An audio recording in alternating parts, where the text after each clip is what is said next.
오늘 맑고 아름다운 봄날인데 주님 앞에 예배드리기 위해서 오신 모든 분들에게 하나님의 은총이 충만하시기를 축원합니다.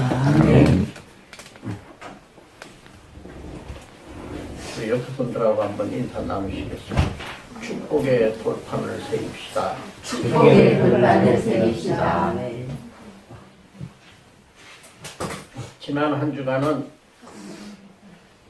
원수를 사랑하라는 주님의 말씀이 저에게는 매우 힘든 주제였습니다. 설교 준비하기가 매우 힘든 시간을 보냈습니다. 왜냐하면 지켜지기 힘든 말씀을 전해야 하기 때문인 것입니다.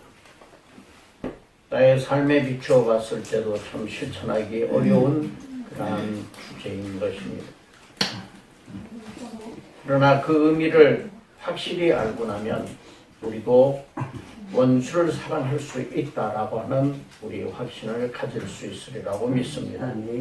그렇기 때문에 저는 오늘 이 말씀을 전하고자 합니다. 지난 금요일 날 남북 정상이 남한 땅에서 만나가지고 평화의 협정을 맺는 일은 처음 있는 일이었고 또 하나님의 축복인 것으로 믿습니다. 어떻게 이렇게 돌변할 수가 있을까라고 하는 점에서 의구심이 들지만은 그러나 역사의 주인은 하나님이시기 때문에 하나님이 섭리하시는 줄로 믿습니다. 이제 평화의 유지가 문제가 아니라 한 단계 더 나아가 통일된 국가로 우리가 나가야 할 것입니다. 오늘 여러분들에게 나눠드린 그 칼럼에 보면은 통일을 이루어 주소서라는 말씀을 거기에 적었는데 왜 통일이 되어야 하는가라고 하는 것을 우리는 한번 깊이 생각해 봐야 될 것입니다. 통일을 통해서 하나님이 우리나라와 민족에게 주신 사명을 감당하게 되기를 축원합니다. 사실 김정은의 그런 기행적인 행보와 살인 그리고 독재적인 행보 이런 것들은 용서받을 수 없다고 생각하였는데 이 설교를 준비하면서 하나님 김정은이가 잘못을 깨닫고 주님을 영접하고 완전히 달라진 크리스찬이 되도록 성령님 도와주시옵소서 하고 그를 위해 기도하게 되었습니다. 오늘 읽은 본문의 말씀의 핵심은 원수를 사랑하라는 말씀, 두 번째는 남에게 대접을 받고자 하면 너도 남을 대접하라고 하는 주님이 주신 황금률과 세 번째는 우리의 인격은 열매로 판단이 된다는 그 세 가지 말씀을 전하고자 합니다. 원수도 사랑하라는 말씀은 용서하는 사랑을 베풀라는 말씀인 것입니다. 결론적으로 남을 불쌍하게 여겨서 용서하는 측은지심의 마음을 가지라고 하는 그런 말씀인 것입니다. 이 말씀은 예수님께서 가르쳐 주신 우리에게 가르치신 말씀 중에 가장 큰 것이며 또 가장 지켜지지 않는 것입니다. 우리는 가까운 이웃도 사랑하기가 힘드는데 어떻게 원수까지 사랑할 수 있겠는가? 우리의 내심으로 생각해 보면은 언제나 이 원수를 사랑하라는 이 주님의 말씀은 우리에게 대단히 무거운 말씀인 것입니다. 내 이웃조차도 사랑할 수 없는데 많은 교회에서 교인들이 자기들끼리 문화 속에서 끼리끼리 돌아가고 있지 다른 사람을 사랑하지 못하고 새로 오는 사람들, 다른 사람들과 함께 살아가지 못하는 우리 크리스찬의 모습을 보면서 어떻게 원수를 이웃도 사랑 못하는데 원수를 사랑할 수 있겠는가라고 하는 그런 생각을 해보게 됩니다. 우리는 보응의 원리, 내가 한 대 맞았으면 두 대로 때려야 되고 또 내가 손해를 봤으면 그보다 더 많은 손해를 끼쳐야 되고 뺏어와야 되고 하는 이러한 보응의 원리로 법을 만들고 사회 질서를 유지하며 살아갑니다. 법의 보응의 원리라고 하는 것이 없으면 이 세상은 많은 죄악들로 가득 차 있기 때문에 무질서한 사회가 되고 말 것입니다. 오늘 읽은 누가복음 말씀과 레위기 말씀을 여러분들이 읽으실 때 아마 그런 생각 하셨을지 모르겠어요. 레위기 말씀은 그러면 하나님의 말씀인데 이 하나님의 말씀하고 이 누가복음 말씀은 주님의 말씀은 상충되는 것인가? 원수도 사랑하라 했는데 어떻게 해서 눈에는 눈, 이에는 이를 갚아라고 말씀을 하셨는가라고 우리가 생각을 해보게 될 것입니다. 레위기 말씀대로 상처에는 상처로, 눈에는 눈으로, 이에는 이로 갚을지라. 남에게 상해를 입힌 그대로 그에게 그렇게 할 것이며, 짐승을 죽인 자는 그걸 물어줄 것이요 사람을 죽인 자는 죽일지니. 예수님 탄생 1750년 전에 하무라비 법전이 만들어졌습니다. 고대 바빌로니아 6대 왕 하무라비가 최초로, 세계 최초로 성문법을 만들었는데 그 법이 하무라비 법전이고, 이 하무라비 법전은 돌판에다가 지금도 새겨놓고 프랑스에 있는 루브르 박물관에 지금 보관이 되어 있는데, 거기에 보면은 눈에는 눈으로 갚아라. 이 구약 성서에 나온 말씀대로입니다. 구약 시대의 율법은 무질서한 인간들의 마음과 죄악에 빠진 무분별한 인간들의 행위를 제한하기 위해서, 질서를 세우기 위해서 만들어진 법인 것입니다. 그러나 예수님께서 이 땅에 오셔가지고 이 법과 질서를 무너뜨린 것이 아니라, 원수를 사랑하라고 하는 것은 법과 질서를 무너뜨리는 것이 아니라 법과 질서를 세워나가면서 완성시키기 위해서 사랑의 실천을 하라고 말씀하신 것입니다. 주님이 말씀하시는 원수도 사랑하라는 것은 법으로 정도를 세워나가라, 나가지 말라는 것이 아니라 그대로 하라는 것입니다. 그러나 우리는 마음으로 그들을 용서하고 사랑하라라고 하는 것입니다. 이것이 주님께서 말씀하셨던, 지난주에 말씀하셨던 새로운 포도주입니다. 이것이 새로운 포도주를 담는 부대입니다. 이것이 새로운 복음이라고 하는 것입니다. 하나님은 우리에게 아가페적인 아무 조건 없는 사랑을 베풀어 주셨습니다. 그러나 우리는, 인간은 그러한 사랑 가운데 살아가기가 대단히 힘든 인간의 본성을 가지고 있습니다. 그래서 예수님의 아가페적 사랑은 사회 질서를 무너뜨리라는 것이 아니라 질서를 유지하되 개인의 마음에 용서는 있어야 한다라고 하는 것을 말씀하고 있는 것입니다. 아가페적 사랑만 우리가 강조하고 법과 질서를 무시한다면 이 사회는 혼란 속에 빠지고 말 것입니다. 사랑이 율법을 폐기하는 것이 아니라 완성한다고 하는 것은 우리의 마음의 행동으로 율법을 넘어선 사랑을 베풀어라라고 하는 것입니다. 우리말 가운데 죄는 미워하되 사람은 미워하지 말라는 말씀이 있습니다. 죄는 미워하고 법으로 다스리더라도 그 사람을 위해서 기도하고 그 사람을 용서하라는 그런 말씀인 것입니다. 영국에 가면은 베스라는 곳이 있다고 그럽니다. 저도 가보질 않아서 영국을 다녀오신 분이 혹시 갔다 오신 분 계실 줄 모르겠습니다만은, 그곳은 2000년 전에 큰 대온천 목욕탕이 있는 곳이라고 그래요. 사진을 보니까 대단히 큰 목욕탕입니다. 그래서 로마의 예배 처소가 함께 있던 곳인데 그곳에서 신전 같은 것이 거기에 같이 있었죠. 근데 온천장에 최근에 이제 많은 기도문들이 이렇게 그 돌판 위에 새겨진 것들을 보게 되었다고 합니다. 그게 발견이 되었답니다. 고대인들이 돈을 주고 그 돌판을 사가지고 거기다 기도문을 써놨다고 그래요. 오늘날에 이거를 저주의 돌판이라고 부른다고 합니다. 거기 뭐라고 써놨느냐 그러면 자기에게 해를 입힌 사람의 이름, 죄, 그리고 신에게 바라는 그 사람의 응징, 어떻게 해달라고 신에게 요구하는 것을 그 돌판에다 새겨놨다고. 어떤 사람은 이런 글을 썼다고 그럽니다. 장갑 한 켤레를 잃은 도키메디우스가 구한다. 장갑을 훔쳐간 사람은 신전 안에 있는 여신이 정한 자리에서 정신과 시력을 잃을지어다. 이런 저주의 글을 거기에다가 새겨놨다고 합니다. 근데 그 새겨놓은 저주의 글들, 돌판들을 다 봤는데 저주의 돌판들은 가득한데 남에게 축복을 주는 돌파는 하나도 없었다고 하는 것입니다. 우리 인간들의 마음은 피해를 입으면 우리가 해야 하는 일은 당연히 복수라고 생각을 합니다. 복수해야 된다. 한 대 맞으면 두 대 때려야 시원하고, 욕을 한 번 들으면 그보다 더 센 욕을 해줘야 시원하고, 그런 것들이 우리의 마음인 것인지도 모르겠습니다. 내가 갚을 수가 없다면은 신이 좀 갚아달라고 우리가 기도하는지도 모릅니다. 일본 사람들은 할복자살을 많이 하는데 억울하면 할복자살하지.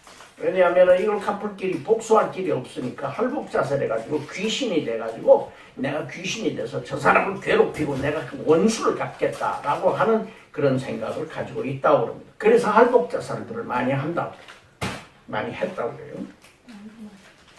그러나 주님의 말씀은 하나님의 백성은 하나님의 법도를 따라서 살아야 하는데, 나를 좋아하는 사람만 사랑하는 것은 누구나 다 할 수 있는 것이기 때문에 진정한 사랑이 아니다라고 말씀하고 있습니다. 원수까지도 사랑하라고 말씀하시는 것입니다. 일반적인 윤리관을 넘어선 기준입니다. 서기관들은, 그 당시의 율법학자들은 원수를 미워하라고 하였습니다. 그리고 이스라엘 백성들이 생각하는 그 원수는 이방인들이고 그들을 침략한 나라들입니다. 그들을 지배했던 이방인들입니다. 그러나 주님은 그들을 미워하지 말고 너희를 미워하는 자를 선대하라. 너희를 저주하는 자를 위하여 축복하라. 너희를 모욕하는 자를 위하여 기도하라고 말씀하고 있습니다. 이것이 하나님의 법도를 따라가는 우리 크리스찬의 삶이라고 하는 것입니다. 대단히 힘들고 어려운 문제입니다. 그러나 우리는 주님을 따르는 제자로서 이 말씀을 따라야 할 걸로 믿습니다. 마태복음 5장 43절 말씀에 내 이웃을 사랑하고 내 원수를 미워하라 하였다는 것을 너희가 들었으나 44, 45절 말씀에 나는 너희에게 이르노니 너희 원수를 사랑하며 너희를 박해하는 자를 위하여 기도하라. 이같이 한즉 하늘에 계신 너희 아버지 아들이 되리니 이는 하나님이 그 해를 악인과 선인에게 비추시며 비를 의로운 자와 불의한 자에게 내려주심이라 하고 말씀하고 있습니다. 하나님 아버지 안에서는 악인이나 선인이나 모두가 다 귀하고 평등한 사람들이기 때문인 것입니다. 그렇기 때문에 그들이 행한 죄는 우리가 미워할지라도 그들 자신을 위해서 우리가 기도할 수 있는 용서의 마음을 가져라고 하는 것입니다. 나를 미워하는 자, 모욕하는 자, 저주하는 자를 위해서 기도하고 그들을 사랑할 수 있다. 원수를 사랑할 수 있다는 것은 용서가 이루어지지 않고는 이루어질 수 없는 일인 것입니다. 사랑과 용서는 같이 가야 하는 것이죠. 여러분들 밀양이라는 영화를 보신 분이 아마 계실 겁니다. 이 밀양이라는 영화 가운데서 보면은 이 밀양이라는 영화의 주인공인 전도연이가 시내라는 이름으로 나오는데 남편 없이 외아들 준이를 키우고 모든 걸 걸고 살았는데 살인범 박도섭이 이 아들을 유괴해서 죽이게 됩니다. 감옥에 가 있는데 그 사이에 이 전도연이가 교회를 다니게 되죠. 그래서 하나님의 원수도 사랑하라, 미워하지 말라 하는 그 말씀을 믿고 실천하기 위해서 그를 찾아갑니다. 교도소로 찾아가가지고 그를 만났는데 그는 밝은 얼굴로 살인범인 박도섭이 나와서 밝은 얼굴로 이야기합니다. 나는 하나님 믿고 하나님 만나고 용서받았어요 하고 얘기합니다. 그럴 때 이 시내는, 이 엄마는 모든 것을 다 잃어버린 것 같은 느낌을 갖게 됩니다. 어찌해서 하나님은 내가 용서 안 했는데 저를 용서해 줄 수 있단 말인가. 그러면서 할 말을 잃어버리게 됩니다. 나는 용서할 수가 없는데, 용서할 수가 없어서 괴로웠는데 저 사람은 저렇게 하나님께 용서받고 기뻐서 밝은 얼굴로 있다는 것은 이건 있을 수 없는 일이라고 생각하면서 교도소를 나서게 됩니다. 용서의 삶은 상대가 잘못을 용서 빌든 안 빌든 간에 용서하는 것입니다. 용서해 버리는 것입니다. 그러나 우리가 다른 사람에게 잘못을 행했을 때는 우리가 먼저 용서를 빌어야 할 것입니다. 창세기 50장 17절 말씀에 요셉에게 이 형들이 찾아가서 용서를 구합니다. 그래서 아버지가 한 말씀대로 너희는 이같이 요셉에게 이르라 내 형들이 내게 악을 행하였을지라도 이제 바라건대 그들의 허물과 죄를 용서하라 하셨나니 당신 아버지의 하나님의 종들이 우리 죄를 이제 용서하소서 하며 요셉이 그들이 그에게 하는 말을 들을 때 울었더라. 우리는 다른 사람들에게 아픔을 주었을 때 우리는 용서를 빌어야 할 것입니다. 나에게 해를 끼친 남을 용서하는 것은 정말로 어려운 일이지만 그것은 자신을 위해서도 대단히 좋은 것입니다. 하나님의 상급을 받으니 또 더 좋은 것입니다. 자신을 위해서 좋은 일이라는 것은 미움을 가지고 살아가면 사람은 대단한 스트레스 속에 쌓이게 됩니다. 그러나 용서하고 편안함을 갖는 것은 나도 내 건강에 좋다라고 하는 거죠. 우리 부모님에게 또는 선생님에게, 친구에게 모욕을 당하고 가슴 아픔을 당했을 수도 있습니다. 부부간에도 그렇습니다. 형제간에도 그렇습니다. 그를 용서하여야 우리의 마음이 평안한 것입니다. 하나님에게서 받은 상급은 우리가 용서받지 못할 죄악만 저질러도 원수를 사랑하시는 하나님의 성품이 우리를 용서하시는 것입니다. 우리가 용서받지 못할 죄악임에도 불구하고 하나님은 우리를 용서하시는 것입니다. 세상에 용서받을 죄악만 저지르는 사람이 있겠습니까? 우리 모두는 다 용서받지 못할 죄악을 저지른 사람들입니다. 우리 주기도문에도 우리가 우리에게 죄 지은 자를 용서하여 준 것 같이 우리의 죄를 사하여 주시옵소서. 우리가 용서받기 위해서는 먼저 다른 사람을 용서할 수 있어야 한다라고 하는 것입니다. 여수 순천 지역에서 애양원이라는 곳에서 문둥병 환자를 돌아보시던 손양원 목사님을 여러분들은 그 이야기를 아실 겁니다. 사역을 하는 도중에 두 아들이 좌익분자들한테 살해를 당했습니다. 그것이 1948년입니다. 두 아들을 죽인 안재선이라는 사람을 위해서 구명운동을 펼치고 그를 양아들로 삼았습니다. 내 두 아들을 죽인, 정말 귀한 두 아들을 죽인 이 살인범을 양아들로 삼은 분입니다. 목사님은 그렇다고 치더라도 목사님은 목사님이시니까 그런 마음을 가지고 원수를 사랑하는 마음으로 했다고 하더라도 가족들이 용서할 수 있었겠습니까? 손 목사님은 1950년 공산당에게 총살당하고 맙니다. 목사라는 그러한 죄목으로 그는 총살당하고 맙니다. 용서의 삶을 사신 손양원 목사님, 원수를 사랑한 모습을 그대로 보여주신 우리 목사님의 모습을 보게 됩니다. 우리는 북한의 위정자들을 용서할 수 있습니까? 어쩌면 용서할 수 없을지 모릅니다. 피해자들은 더욱더 많이 용서할 수 없을지 모릅니다. 천안함의 피해자들도 그렇습니다. 이 북한 공산당에게 살해를 당한 많은 사람들의 가족들은 그를 용서할 수 없을지 모릅니다. 그러나 이번에 넘어온 김정은이를 쳐다보면서 불쌍한 생각이 들었습니다. 법으로는 처벌을 하더라도 마음으로는 그를 위해서 용서하고 그를 위해 기도해야겠다는 생각이 들었습니다.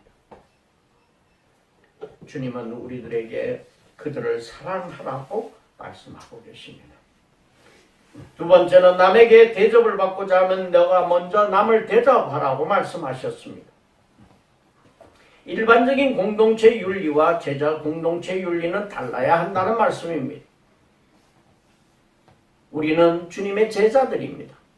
주님의 제자로서 우리는 다른 윤리의식을 가지고 살아야 된다는 것입니다. 사랑을 받고 싶으면 먼저 사랑해야 하는 것입니다.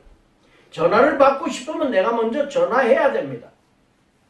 내가 사랑을 받을 수 없다고 하더라도 사랑하라는 것이 주님의 말씀인 것입니다. 남에게 대접받고자 하는 대로 남에게 대접하라는 이 황금률의 말씀은 천국 시민이 가져야 되는 가장 지고한 행동 규범인 것입니다. 너희는 만일 너희를 사랑하는 자만 사랑하면 칭찬받을 것이 무엇이 있느냐? 선대하는 자만 선대하면 칭찬받을 것이 무엇이냐? 너희가 받기를 바라고 구워주면 칭찬받을 것이 무엇이냐? 이런 말씀을 우리에게 주셨습니다. 당시에는 만연한 고리대금 풍토가 있었습니다. 그래서 그 당시에도 잘 사는 사람들은 엄청나게 착취를 해가지고 잘 살았고 서민들은 엄청나게 가난하게 살았습니다. 그래서 돈을 구워주고 고리대금을 받아 챙기면서 더 부를 축적했던 것이죠. 그래서 주님께서 이 말씀을 하셨습니다. 받기 바라고 구워주는 것이 어떻게 되겠느냐. 이 말씀을 또 듣고 그대로 액면 그대로 우리가 누구에든지 구워주라고 그랬어. 그래가지고 돈 꺼달라는 사람 찾아오면 아무나 구워주지는 마십시오. 여러분들 사기꾼들도 얼마나 많은지 모릅니다. 요즘에. 그래서 그거는요 아닌 것입니다. 주님의 말씀은 그런 말씀이 아니에요. 아무한테나 그냥 돈 꺼달라면 있으면 그냥 나 구워줘라 이런 게 아니죠.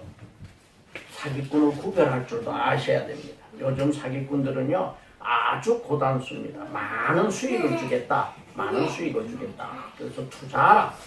그래가지고 돈을 가지고 갑니다. 투자하기 싫으면 날 빌려줘. 나는 이 돈이 생기는 게 뻔히 보이는데 돈이 없어 투자 못하니 날 좀 빌려줘. 내가 이자를 줄 테니까. 내가 다른 은행이나 다른 데서 받을 수 없는 거 많이 갚아줄 테니까 나에게 빌려줘. 이렇게 얘기하는 사람들도 많이 있다고 그럽니다. 주님의 말씀이 이 말씀이 아닙니다. 당시에 만연한 고리대금 풍토를 주님이 개탄하셨던 것입니다. 어느 부자가 아들에게 6개월간의 여행기간을 주고 6개월 동안 다 다녀와서 너희들이 행한 뭔가 다른 사람들이 하지 못하는 그러한 일들을 했을 때 내가 너들에게 재산을 물려주겠다 그랬습니다. 첫째 아들이 찾아왔습니다. 6개월 뒤에 찾아와가지고는 하는 얘기가 저는 여행 다니는 중에 어떤 사람이 저를 굉장히 좋게 봐가지고 그 사람이 보석상이었는데 보석을 나한테 많이 맡겼습니다. 얼마나 보석을 많이 맡겼는지 내가 그거를 몇 개 좀 내 주머니에 집어넣을 수도 있었지만은 저는 그것을 생각하면서 내가 양심에 그럴 수가 없어서 모든 것을 다 돌려줬습니다. 그래서 잘 보관했다 줬습니다. 그랬더니 이 아버지 하는 말이 수고했다. 참 좋은 일을 했구나. 그러나 그거는 누구나 다 해야만 하는 일이다. 둘째 아들이 돌아왔습니다. 저는 6개월 동안 여행도 다니고 이러는 가운데 어린아이가 물에 빠졌는데 아주 깊은 물에 빠져서 사람들이 뛰어들지 못하고 있는데 제가 뛰어들어서 그 아이를 건져 주었습니다. 라고 얘기했습니다. 그럴 때 이 아버지는 얘기했습니다. 그것도 당연히 해야 되는 일이다. 세 번째 아들이 왔습니다. 저는 여행을 하는 도중에 우리 집에 많은 피해도 줬고 원수같이 지낸 사람이 있었는데 그 원수같이 지낸 사람이 낭떠러지에서 자고 있었습니다. 얼마나 피곤했는지 낭떠러지 자고 있는데 내가 발로 밀면 그 사람은 낭떠러지에 떨어져 원수를 갚을 수가 있었는데 아무래도 이 사람이 몸부림치다 떨어질 것 같아서 그를 깨워서 안전한 곳으로 옮기도록 해주었습니다. 이 아버지가 얘기했습니다. 너는 남들이 하지 못하는 일을 하였구나. 그래서 셋째 아들에게 물려줬다라고 하는 것입니다. 누구나 마땅히 해야 하는 일을 하는 것이 아니라 남들이 하기 어려운 일을 해야 한다라고 말씀하시는 것입니다. 세 번째는 인격은 열매로 판단된다고 말씀하셨습니다. 형제의 눈 속에 있는 티는 보고 내 눈 속에 있는 들보는 보지 못하느냐고 말씀하셨습니다. 남의 형제, 남의 모습을 볼 때는 우리는 쉽게 남의 잘못된 것을 발견할 수가 있습니다. 그러나 나의 잘못을 발견하는 데는 대단히 어려움이 있는 것입니다. 당시에 외식하고 위선하는 그러한 비판하는 율법주의자들 바리새인들을 염두에 두고 하신 말씀이었습니다. 그러나 우리의 삶을 돌아볼 때 우리도 남의 눈에 있는 티는 우리가 잘 발견하지만은 내 눈에 있는 들보를 보지 못하는 이러한 모습들을 우리는 많이 보게 됩니다. 못된 나무는 못된 열매를 맺고 좋은 나무는 좋은 열매를 맺는다고 말씀하고 계십니다. 우리 속담에 콩 심은 데 콩 나고 팥 심은 데 팥 난다는 속담이 있습니다. 우리는 좋은 열매를 맺는 좋은 나무이어야 합니다. 좋은 나무라는 것은 무엇입니까? 주님의 말씀을 듣고 그대로 준행하는 자들이다. 우리가 준행하는 방법을 잘 몰라서 또는 준행하는 방법을 오해를 해가지고 엉뚱하게 행동하는 사람들이 가끔 있습니다만은, 그러나 주님의 말씀을 잘 이해하고 주님의 말씀을 잘 배우고 그래서 우리가 삶에 적용하고 살아가는 사람, 그 사람은 좋은 나무이고 좋은 열매를 맺을 걸로 믿습니다. 우리 그 영국에 있는 베스라는 곳에 있는 그 목욕탕에 돌판들이 많은 저주의 글들이 있는데 우리는 우리 마음속에 축복의 돌판을 새기시기 바랍니다. 누군가를 위해서 축복하시기 바랍니다. 나를 미워한 자, 나를 선대한 자, 나에게 축복을 준 자, 나에게 저주를 준 자, 누구든지 간에 그 사람들을 위해서 우리 마음의 돌판에 축복의 글을 새기는 우리 모두가 되시기를 축원합니다. 기도하겠습니다. 원수를 사랑하라 말씀하신 주님의 말씀을 저희들이 생각합니다.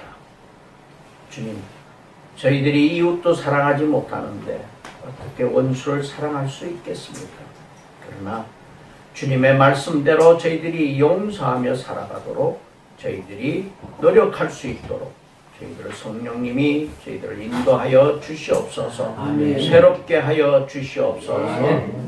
남에게 대접을 받고자 하는 대로 남을 먼저 대접하라고 하는 주님의 말씀을 저희들이 실천하게 하여 주시옵소서. 아멘. 좋은 열매 맺는 좋은 나무 되도록 주님 축복하여 주시옵소서. 아멘.